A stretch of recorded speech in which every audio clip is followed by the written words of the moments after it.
What is going on, y'all? Welcome to Inside Abode Podcast. My name is Dave Jones, and I'm your host. And today we have a really good episode about a nonprofit that we have the pleasure of learning about today. So I'm actually going to get right into our guest because our guest is actually she's been on here multiple times on the Inside Abode Podcast, and she's also a broker at Windermere Abode. How long have you been with us for? A little over 2 years now. Dang, it's been 2 years? It has. That's crazy. So been with us for over 2 years, a little over 2 years. That's nuts.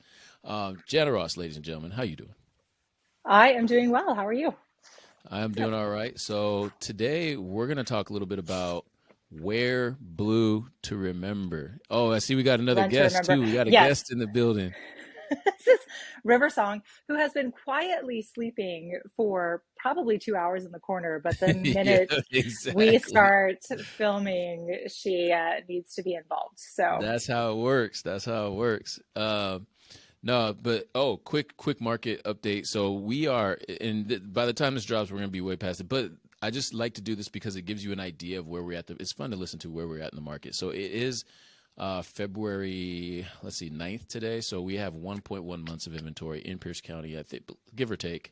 I haven't looked today yet because there's more stuff that comes on the market, but that's where we're at in the marketplace. And if by the time we're listening to this, who knows, we might be under a month inventory, depending on how much inventory comes on the market. So, and depending on how many buyers come in the market and how much, the rates lower, if at all, So there's a lot of things and factors that go into our market and what's happening in it. So make sure that you stay tapped in with our brokers and with our people because they all have all that information for you. So make sure you hit them up. All right, let's get back to Jana Ross and Wear Blue to Remember. So run to remember.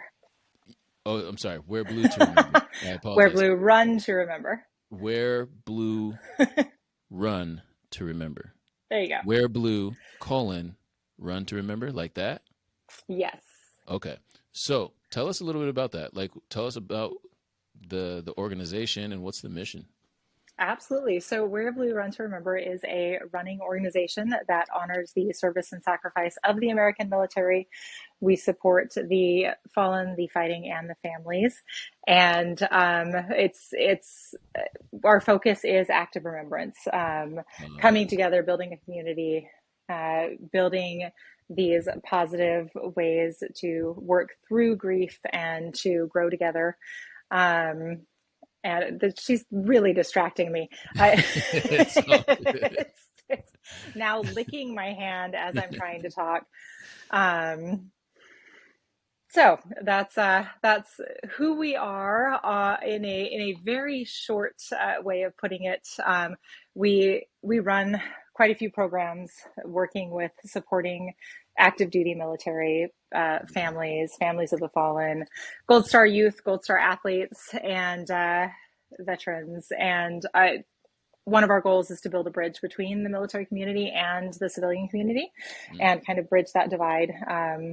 So we are an all-inclusive organization that calls on those in the military, but also the surrounding community, civilians, to build this active living memorial. Okay. And so what drew you to this cause? Why did you choose this cause of all the other causes out there? Well, I'm a runner. And at the time when we moved to the Pacific Northwest in 2011, I was running quite a bit, competing in multiple half marathons a year and other races of other distance as well. And I'm also a long-standing military family member. My dad was in the Air Force, and so I was raised as an Air Force brat. And my husband recently retired from 20 years and 10 months of military service in the Army. So I had a really strong connection on a couple of fronts, and so drove into town and went out the very first Saturday I was here with the kids, and have been a member ever since. Dang, yeah, that's really cool. Does Eric partake? He does. He's not running as much as he used to right now. He's got a lot going on, but he Yeah, does go with me, and he does run some yeah, and participates. yeah. These are really cool events. I remember we went down. This was before you even. I think we were even with the office, and we went down to Hmm. one in DuPont. And yeah, it was a really cool event. Like I really enjoyed the community and just yeah, it was just good vibes. You know, it was good energy, and people were there all there for the right reasons. And the helicopter came in the yeah, Yeah, that you came for the Memorial Day event. I remember yeah. seeing you and Ann there. Yeah, that was really dope. I really enjoyed that. That was fun. Um, so for you, so like I had some. Obviously, it made an impression on me when I went and did that. Can you share with us any like memorable experiences or moments that you've had while working with Wear Blue Run to Remember? Yeah, that I can. There have been quite a few. I'm just starting from personal and experience within our own family. Yeah. Eric has been coming with me to Where Blue Run Where Blue Run to Remember events for years. Um, but we were probably about 4 or 5 years in with him coming, most Saturdays and joining me on Okay. the runs and joining me in the circle of remembrance. But it was about 4 or 5 years before he finally started to say the names of some people that he knew Mm, that he had lost along the way. And it was a really powerful experience for him yeah. to have a community and have a space that he felt comfortable and safe enough to share those names. Yeah. And it really helped to kick off some of his ability to start releasing a little bit of his survivor's guilt Yeah. and um, start continuing on with his grief, Hmm. but continuing Yeah. and Yeah. growing and healing a little bit. So that was a first, definitely very powerful moment, just from a very personal perspective. Um, a couple of years ago, I was at an expo as well, and with my good friend Curtis Brake, who's one of the JBM leaders here of our chapter here, Uh-huh. and a guy came up and said, "Oh my gosh, I know you guys. I was first introduced to your organization at a race. I believe it was the San Antonio Rock and Roll, which is one of the races every year that we are at with our Wear Blue mile. And Okay. he said it was my first time running across the organization.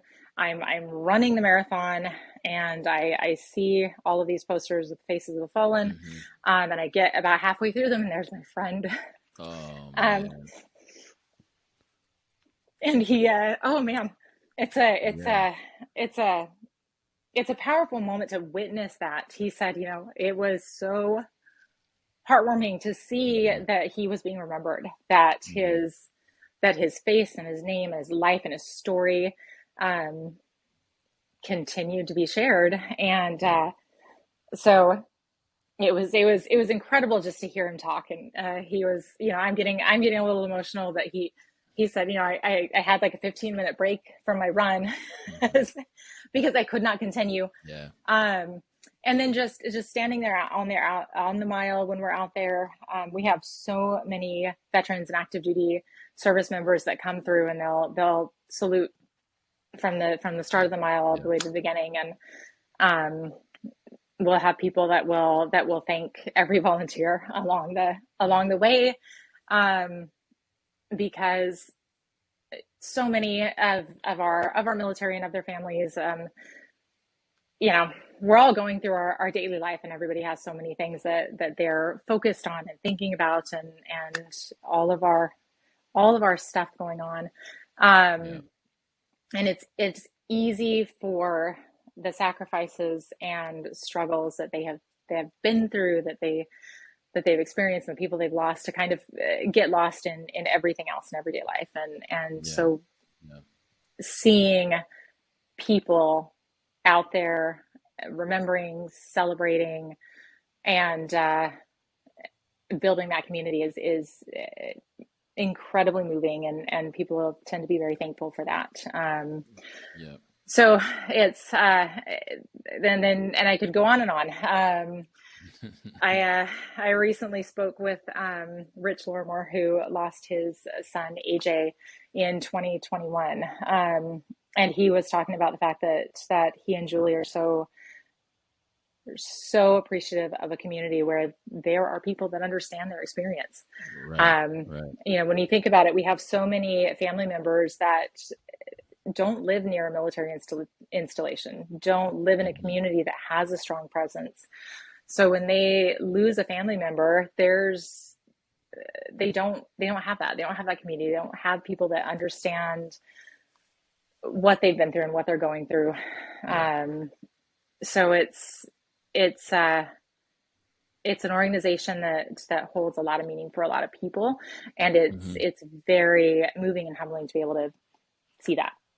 Yeah, and I think just so I can paint the picture, so we can paint the picture for because I know exactly what you're talking about when we talk about your friend who saw his friend on the run, but on along the run, it's lined, and I don't know if you mentioned this already, but it's lined with the pictures in remembrance of all the whole way, and that's just yeah, and I think that when we did it, when I ran that, it was just really.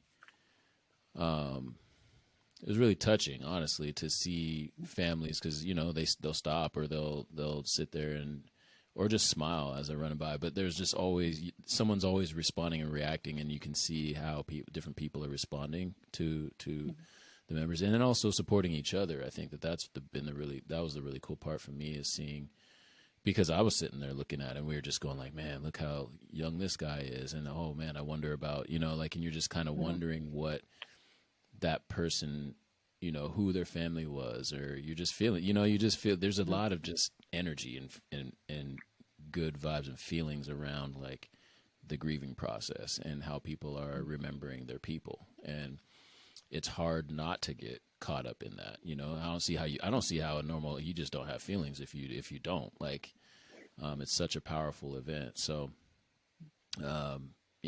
for and also you're right about I never even thought about that way with someone who may be in an area that doesn't have the military community around them to and I just never really thought about it that way because that is true. It is a lonely thing, and that whole my experience with military because my grandparents were military, so like we used to always go on base to get my school clothes. Like every year, I used to get school clothes on base. So that was a thing, and my grandma would not spend no. I mean, shoot, I wanted the.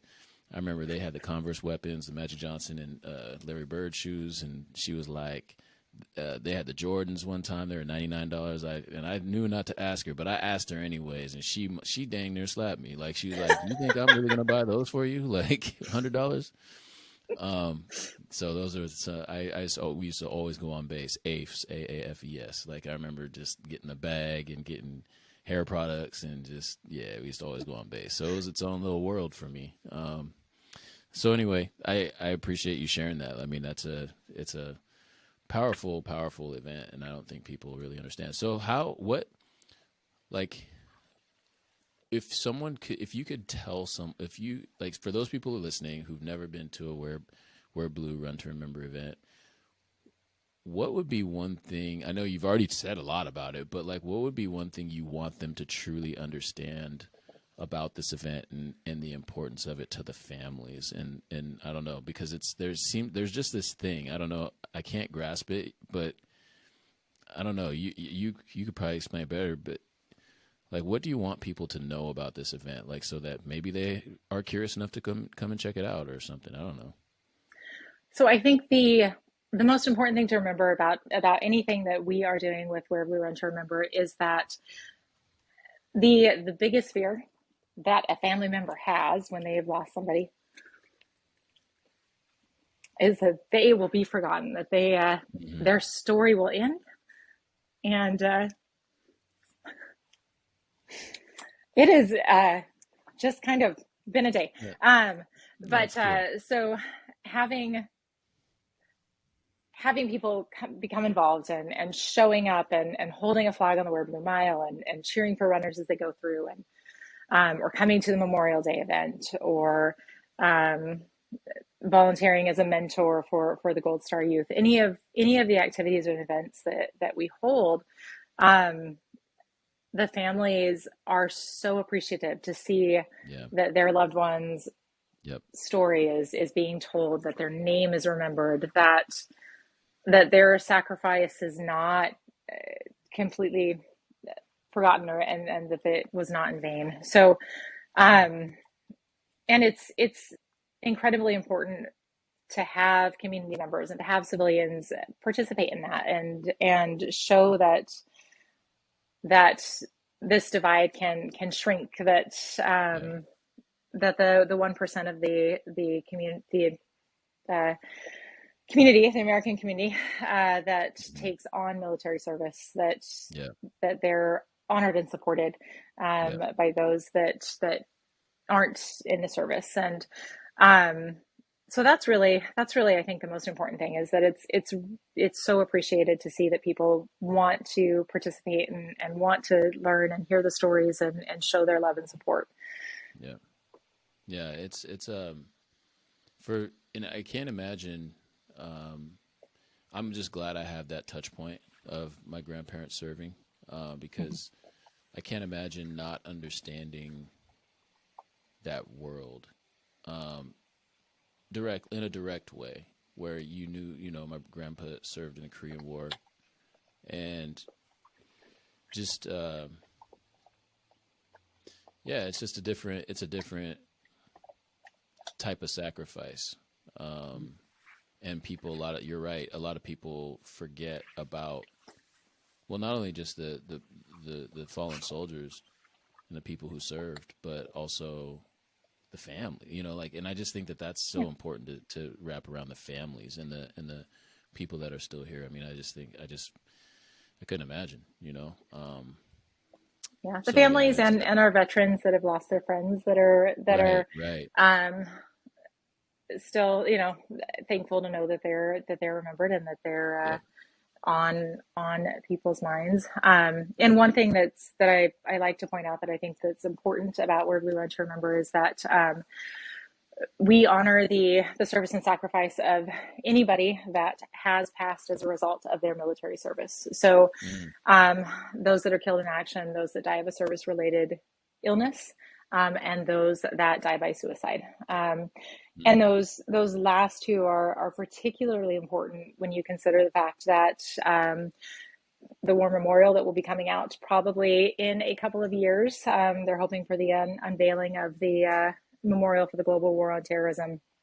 That will hold the names of those that were killed in action, but it mm. will not hold the names of those that died from an illness that was related to their service, or that died by suicide. And Interesting. so that's something that our organization definitely wants to honor, in particular with um, the number of military suicides that happen, and the service related illnesses that often go undiscussed.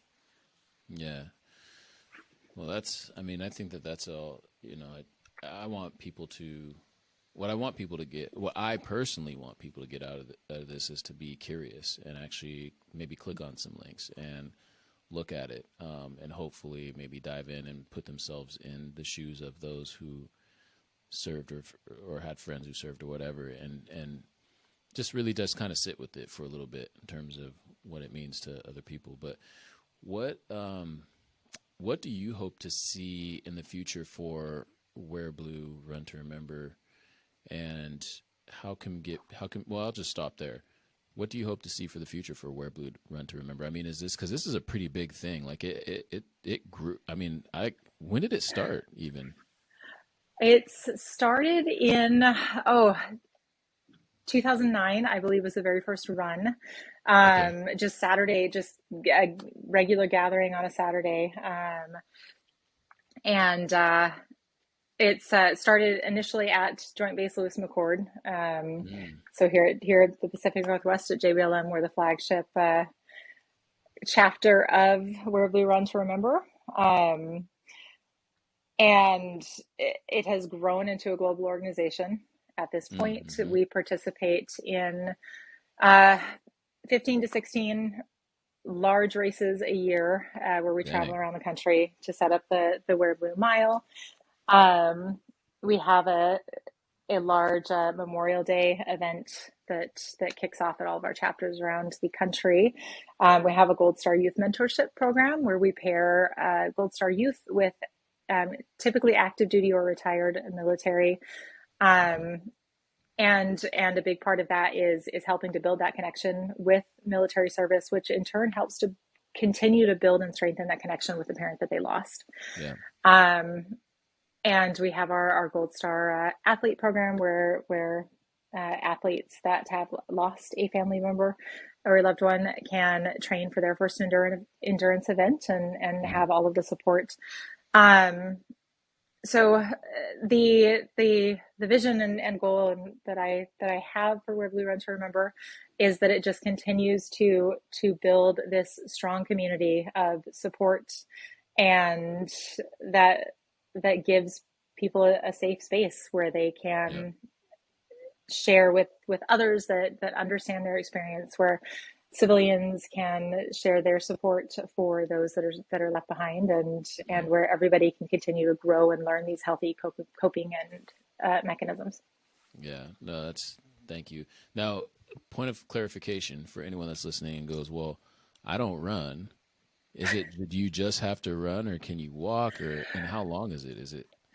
So you do not have to run. We have plenty of people that come out to events, and so when we have a variety of events, one of them is the regular Saturday run, and that's a 3 mile um, loop that some people run, some people walk, some people ride a bike or skate. Some people don't go for the run. They'll come for the Circle of Remembrance ahead of the run Mhm. and then stand around and talk for a little bit and then take off. Yep. Um, and but it's just a regular weekly gathering, and that's actually in DuPont. And Okay. then some of the other events that we have, the Wear Blue Mile that we set up at the races. You don't have to do any running or walking there, except maybe to walk to the location.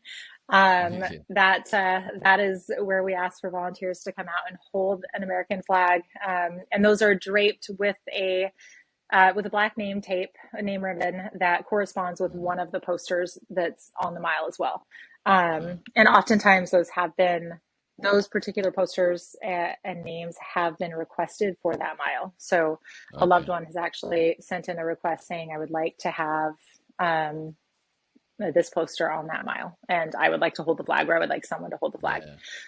Um, so there's plenty of ways to get involved in that, and you don't have to be a runner. And there's plenty of activities and things that we do when we're not running at all. So Mhm.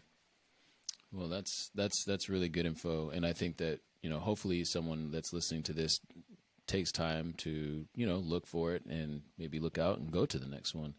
Um, is there any like what if someone listening wants to get involved and they want to volunteer or whatever? Is that possible, or how do they go about doing that if they wanted to? absolutely. So anybody can talk to me about any of that to start out with. I'm the national volunteer coordinator for the National Wear Blue Run to Remember Okay, organization. so I'm talking to the So, plug.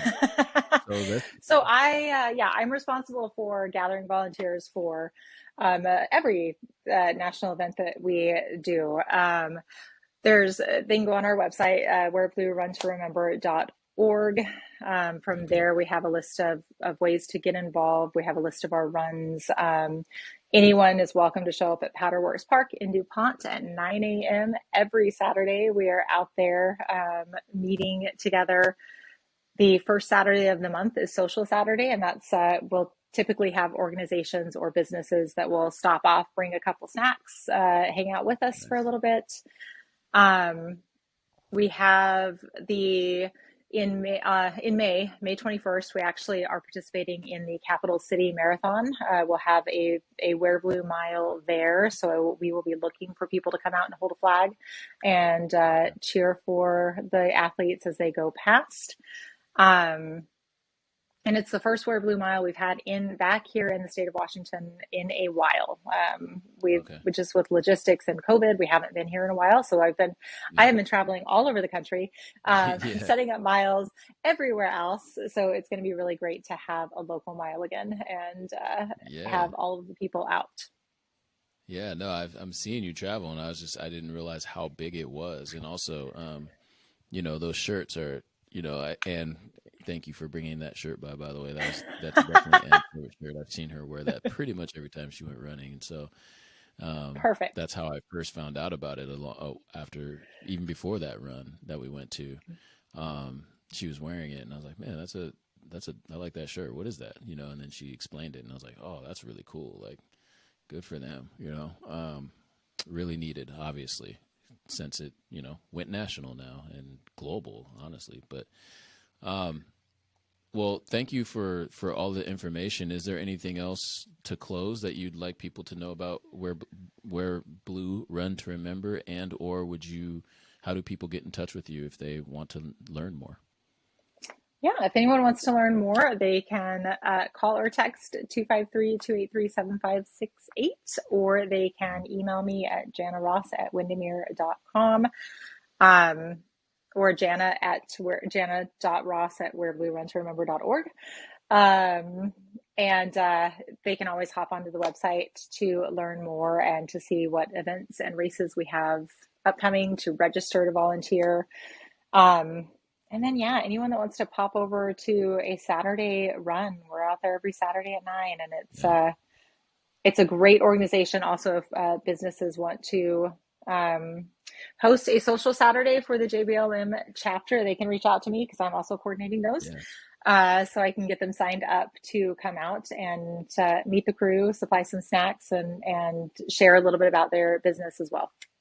Yeah, no, really, really cool. And thank you for your volunteer and your service on that. And it's just a really big deal. And I know the families and people really, really appreciate you and the rest of the volunteer staff, and the rest of the folks, Lisa and everybody else. I mean, I think that it's just a good, I don't know. I can't, you can't say enough about it. You have to have experience it to really know, like it's really powerful. So no, thank you. And with that, ladies and gentlemen, Wear Blue, Run to Remember, go check it out. Link is down there in the bio or in the description, in the comments. Go check it out. And then also make sure you hit the subscribe button for more good info, good wholesome info, and you might learn something new. You might find out about a new nonprofit like Wear Blue, Run to Remember, and you might be able to find another agent to help you navigate that too, like Jana. So anyway, that's all we got for now. We'll see y'all next time inside Abode. Wear Blue, Run to Remember. Peace.